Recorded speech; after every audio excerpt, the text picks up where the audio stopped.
borders get weird. Some countries are tiny, others are huge. Many nations across the globe feature borders that are complex and quite intricate.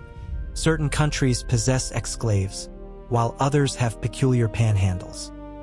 For any nation, having access to the sea or ocean is extremely important, impacting both trade opportunities and natural resource access.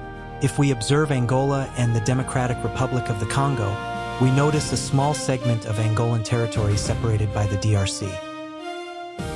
Africa's current borders largely stem from European colonization in the late 1800s.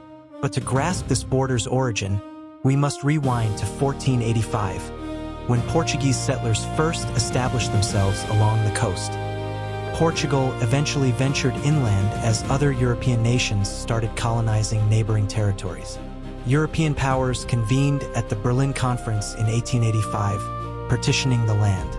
The Congo Free State became the personal holding of a Belgian king, granted a coastal strip for ocean access. Angola achieved independence in 1975, yet this small land parcel remains strategically vital due to its offshore oil reserves. Afghanistan holds a unique panhandle connecting it to China.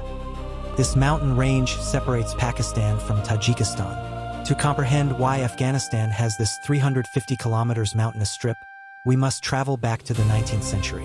Afghanistan was a region of great interest to both the Russian and British empires, who were actively competing for regional dominance. Britain had launched several invasions into Afghanistan, but couldn't secure lasting control over the area. Consequently, both Russia and Britain agreed to recognize Afghanistan as an independent state, serving as a buffer zone between their empires. The borders drawn didn't perfectly satisfy both empires' desires, so they granted Afghanistan this land strip to keep the two nations apart. Even today, Afghanistan possesses this panhandle, though it offers little practical benefit. Now, heading to North America reveals a seemingly normal US-Canada border. However, in the US's northwest lies Point Roberts, isolated from the US by Canada. Both nations agreed the 49th parallel would define their territories. Unfortunately, the small area that included Point Roberts was overlooked. Questions about transferring the territory to Canada have surfaced since its inception, yet it has remained unchanged.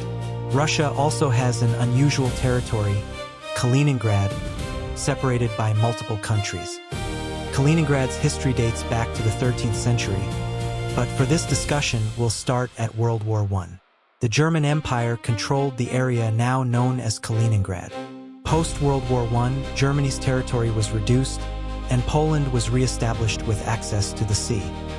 In 1933, Hitler and the Nazis seized power in Germany, initiating border expansions, annexing nations like Austria and the Sudetenland. By 1939, the Nazis demanded the Polish corridor and the city of Danzig.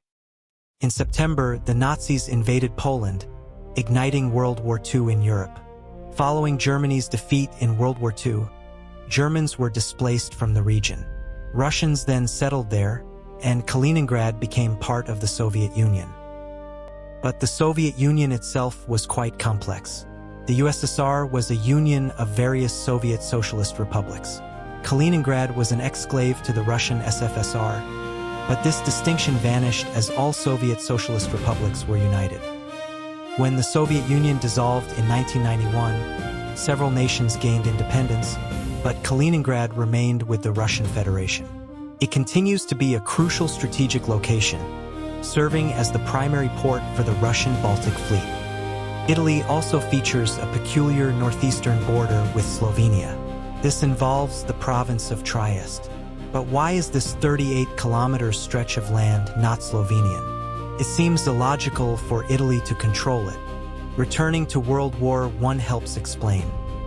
Trieste previously belonged to the Austro-Hungarian Empire. Austria-Hungary lost the war, and Italy acquired some of its territory,